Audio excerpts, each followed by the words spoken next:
Hello दोस्तों, नमस्कार। SMKC channel में मैं आप सब लोगों का दिल से बहुत बहुत स्वागत करता हूं। दोस्तों, आज हम लोग बात करने वाले इस वीडियो में एक बहुत ही इम्पोर्टेंट टॉपिक के बारे में। सो अभी की अगर हम लोग बात करें हमारे शेयर मार्केट से रिलेटेड, तो सबसे ज़्यादा इंपॉर्टेंट चीज़ कौन सी है, मतलब जिससे रिलेटेड बाजार में ज़्यादा चर्चाएं होती हुई देखने को मिल रही है, तो दोस्तों वो है इन्फ्लेशन। यस, एंड सिर्फ इन्फ्लेशन नहीं, बढ़ता हुआ इन्फ्लेशन। और ये सिर्फ हमारे बाजार की बात नहीं है, ये दुनिया भर के बाजार में हम लोग को यही चीज़ें देखने को मिल रही है। इसी से रिलेटेड रेट कट होगा नहीं होगा, कितना डिले होगा, या फिर रेट बढ़ाना पड़ेगा, ये चीज़ें हम लोग को देखने को यहाँ पे मिल जाती है। एंड इन्फ्लेशन की बात करें तो आप सभी लोगों को पता ही है कि पिछला जो डेटा हम लोग को देखने को मिला था जुलाई मंथ का, कुछ ज़्यादा ही खतरनाक था। 6.5% के आसपास एक्सपेक्टेशन था और लगभग 7.5% आ गया। ठीक है, तो इसके चलते हम लोग कह सकते हैं कि सरकार भी बहुत ही ज़्यादा मतलब कॉशियस होते हुए देखने को मिल चुकी है। आरबीआई भी ज़्यादा प्रेशराइज होते हुए देखने को यहाँ पे मिल रहा है। ठीक है, ये चीज़ें हाथ में नहीं होती है, मानसून जैसी चीज़ें या फिर सूखा पड़ने जैसी चीज़ें, बट फिर भी इसके साथ डील तो उन्हीं को करना यहाँ पे पड़ता है। और जैसे मैंने बार बार आप लोगों को बोला, ये इलेक्शन वाला ईयर है, तो इस प्रकार का इन्फ्लेशन भी रहना बहुत ही टॉप लेवल तक सत्ताधारी जो है उनके लिए भी अच्छा पॉइंट यहाँ पे होता नहीं है। अगर हम लोग बात करें दोस्तों, तो कल के दिन, यस दोस्तों, कल के दिन की अगर हम लोग बात करें, मंत्रिमंडल सचिवालय मतलब कैबिनेट सेक्रेटरीट की अगर हम लोग बात करें दोस्तों, तो कल हम लोग को एक ज़बरदस्त बैठक देखने को मिलने वाली है आईएमसी की, मतलब इंटर मिनिस्ट्रियल कंसल्टेशन से रिलेटेड अगर हम लोग यहाँ पे बात करें, तो एक बैठक यहाँ पे बुलाई जा चुकी है। मतलब ये जो कमेटी रहती है, ठीक है, उनकी बैठक रहने वाली है। एंड इसमें अगर देखा गया तो आरबीआई गवर्नर शक्तिकांता दास जी यहाँ पे हम लोग को देखने को मिलने वाले हैं। एंड प्लस और भी बहुत सारे अलग अलग डिपार्टमेंट के जो हेड रहते हैं गवर्नमेंट के, वो भी हम लोग को प्रेजेंट रहते हुए देखने को मिलने वाले हैं। डेफिनेटली जो टॉपिक रहने वाला है वो इन्फ्लेशन को ही कैसे काबू किया जाए, इसी के ऊपर हम लोग को चीज़ें देखने को मिलने वाली है। इससे रिलेटेड हमें क्या, ऑब्वियसली हमारे पोर्टफोलियो में शेयर जो है उसका तो कोई संबंध यहाँ पे रहता नहीं, बट फिर भी जैसे मैंने हमेशा कहा है कि स्टॉक मार्केट में अगर आप हो तो इससे रिलेटेड आपको नॉलेज थोड़ा बहुत ऊपर नीचे यहाँ पे होना चाहिए। ठीक है, एंड इन्फ्लेशन से रिलेटेड अगर सरकार या फिर आरबीआई कोई सख्त कदम उठाती है इन्फ्लेशन को नीचे लाने के लिए, ठीक है, तो मार्केट हमेशा उसको थम्स अप देता है। क्यों थम्स अप देता है? रीज़न बहुत सिंपल है, इन्फ्लेशन नीचे आएगा तो आरबीआई यहाँ पे रेट कट का विचार यहाँ पे कर सकता है। एंड रेट कट होगा तो मार्केट में लिक्विडिटी बढ़ेगी, लिक्विडिटी बढ़ेगी तो ऑटोमेटिकली मार्केट ऊपर जाते हुए देखने को मिलेगा। ये बेसिक सा गणित हम लोग को पता है। तो इसीलिए यहाँ पे देखा जाएगा कि कल के दिन किस प्रकार का अनाउंसमेंट हम लोग को देखने को मिल जाएंगे। बेसिकली अगर हम लोग बात करें, आप सभी लोगों को पता ही है, जो रिटेल इन्फ्लेशन लगातार बढ़ते हुए देखने को मिला, खास करके जो फूड के प्राइजेस हम लोग को बढ़ते हुए देखने को मिले हैं, ये मोदी गवर्नमेंट को, मतलब जो अभी का गवर्नमेंट चल रहा है, उसके लिए बहुत ही ज़्यादा ये सरदर्द बनते हुए देखने को यहाँ पे मिल रहा है। अभी फूड का इन्फ्लेशन ही ज़्यादा क्यों यहाँ पे इंपॉर्टेंट माना जाता है, तो जैसे मैंने हमेशा आप लोगों को कहा है कि सीपीआई जो हम लोग बात करते हैं, सीपीआई का फुल फॉर्म क्या है कि कंज्यूमर प्राइस इंडेक्स। इसमें इंपॉर्टेंट शब्द कौन सा है दोस्तों? आई मतलब आई स्टैंड्स फॉर इंडेक्स। इंडेक्स मतलब इसमें बहुत सारी चीज़ें रहती है, ये मैं बार बार आप लोगों को सिखा चुका हूँ, बट यस, बहुत सारे जो नए लोग आते हैं तो उनको भी समझ में आना चाहिए। तो निफ्टी 50 की बात करें, निफ्टी 50 क्या है? इंडेक्स है। तो इसमें कितने चीज़ों का मतलब हम लोग को समीकरण देखने को मिल जाता है, तो 50 शेयर्स। तो दोस्तों ऐसा ही वेटेज हम लोग को देखने को मिल जाता है सीपीआई के इंडेक्स में भी। एंड उस इंडेक्स की बात करें दोस्तों, उसमें सबसे ज़्यादा अगर वेटेज किसी को रहता है तो वो रहता है फूड एंड बेवरेजेस सेगमेंट को, लगभग 45 to 46%, या फिर चलो 50% ही बोल दे।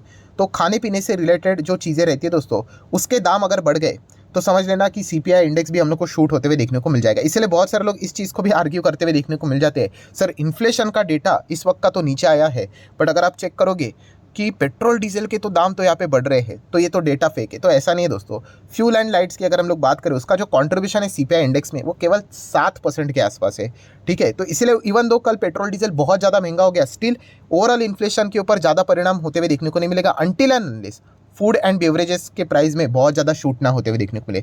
फूड एंड बेवरेजेस ज़बरदस्त शूट अगर हो गया, एंड कल पेट्रोल डीजल कितना भी नीचे लेकर आ जाए सरकार, कोई फर्क नहीं पड़ेगा, ओवरऑल इन्फ्लेशन टॉप लेवल पे ही हम लोग को देखने को मिल जाएगा। ये भी हम लोग को ज़्यादा दिक्कतें देखने को मिल जाती है।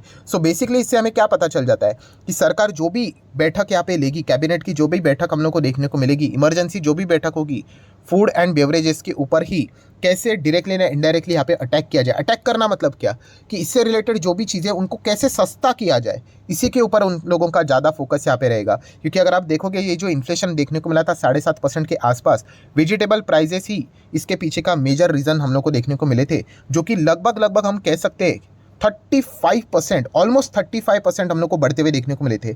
तो अगर ये इतना बढ़ेंगे तो ओवरऑल इन्फ्लेशन तो हमारा बढ़ेगा ही बढ़ेगा।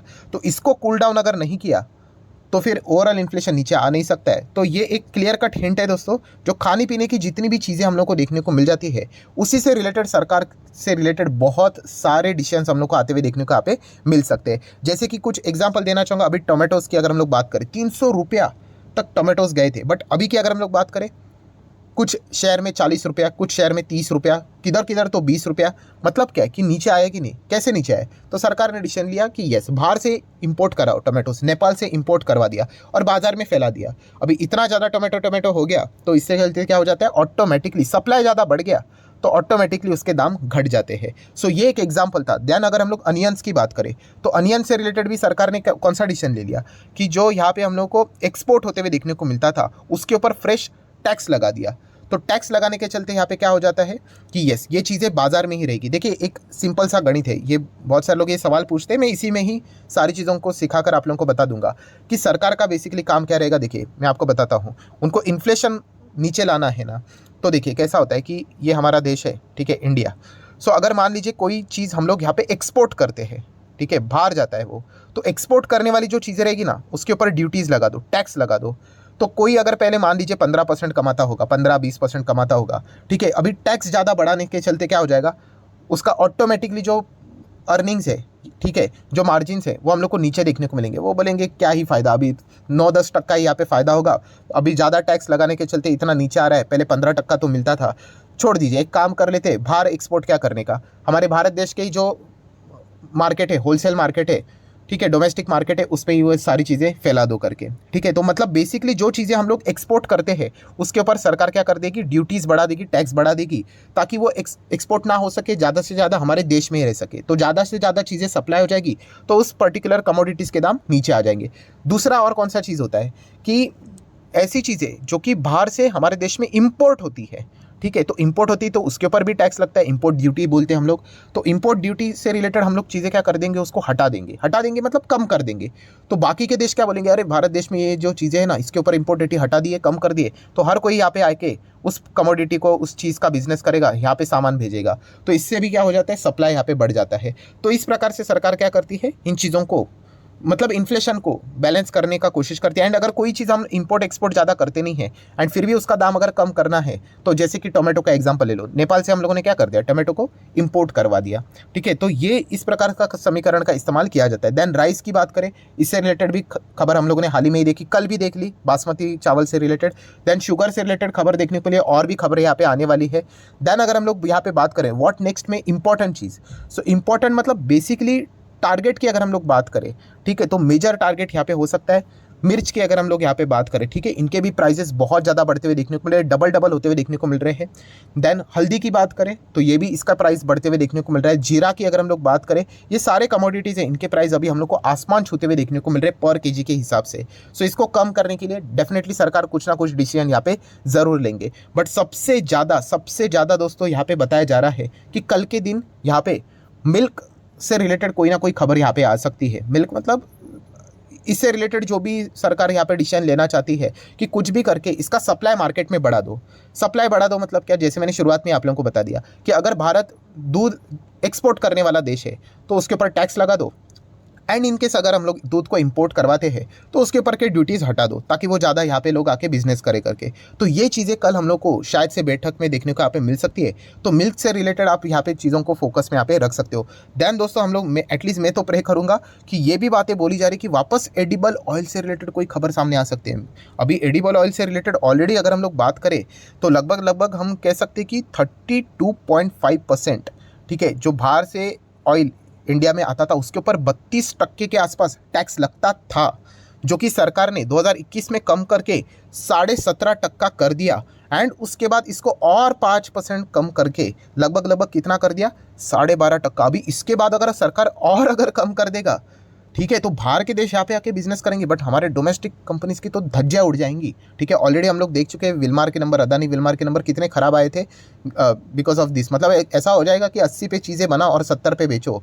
तो डेफिनेटली कल ये भी एक मतलब बोला जा रहा है, रिपोर्ट के जरिए खबरें हैं कि एडिबल ऑयल से रिलेटेड वापस विचार किया जा सकता है, ठीक है। क्योंकि अगर हम लोग एडिबल ऑयल की बात करें, जो खाने पीने का जो ऑयल होता है, किचन में जो हमारा रहता है, ठीक है, सो ये तो मतलब नॉर्मल बेसिक सी चीज़ है, ठीक है, हर घर में इस्तेमाल यहाँ पे होता है, तो इसको और कम करने का मतलब बातचीत यहाँ पे चल रहा है।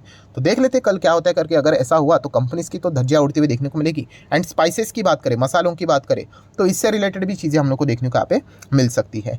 तो ये कल के दिन का एक मेजर एजेंडा है, तो चेक कर लेंगे कि कल क्या होता है करके। उससे रिलेटेड अगर देखा गया, अभी मिल्क से रिलेटेड अगर हम लोग बात करें, ठीक है, तो ये कुछ डेयरी प्रोडक्ट्स वाली जो कंपनियां यहाँ पे रहती है, उमंग डेयरी है, हेरिटेज फूड है, हटसन एग्रो है, ठीक है, पराग मिल्क फूड की अगर हम लोग बात करें, दुधला डेयरी की बात करें, ठीक है, अभी वाडीलाल इंडस्ट्री की अगर हम लोग बात करें, तो ये तो आइसक्रीम वाली कंपनी, बट अल्टीमेटली इनको भी तो आइसक्रीम बनता किससे, दूध से ही तो बनता है। कल अगर यहाँ पे दूध अगर सस्ता हो जाता है, ठीक है, सस्ता ही होने से रिलेटेड चीज़ें फोकस यहाँ पे की जाएगी, तो इन कंपनीज़ को डायरेक्टली एंड इनडायरेक्टली थोड़ा बहुत फायदा यहाँ पे मिल सकता है, क्योंकि उनके लिए वो रॉ मटेरियल का काम करता है। तो ये चीज़ आप फोकस में रख सकते हैं। एडिबल ऑयल की बात करें तो अदानी विलमार, पतंजलि फूड्स, ठीक है, ये स्टॉक भी आप लोगों के रडार के ऊपर यहाँ पे रहने चाहिए। एंड प्लस अगर देखा गया तो ये सारी चीज़ें होने के चांसेस भी बहुत ज़्यादा है, क्योंकि सरकार की ओर से देखिए रिपोर्ट के जरिए खबरें हैं कि सरकार के जरिए ये मतलब ऊपर से ऑर्डर्स आ जाते हैं, भाई फेस्टिवल सीज़न आने वाला है। एंड फेस्टिवल सीज़न में ये सारी चीज़ों का आपको पता है शॉपिंग बहुत ज़्यादा किया जाता है, ठीक है।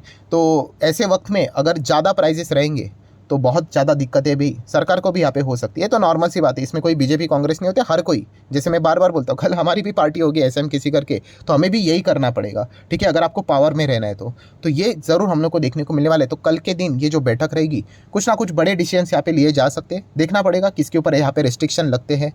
ये एक मतलब इंपॉर्टेंट पॉइंट यहाँ पे रहने वाला है।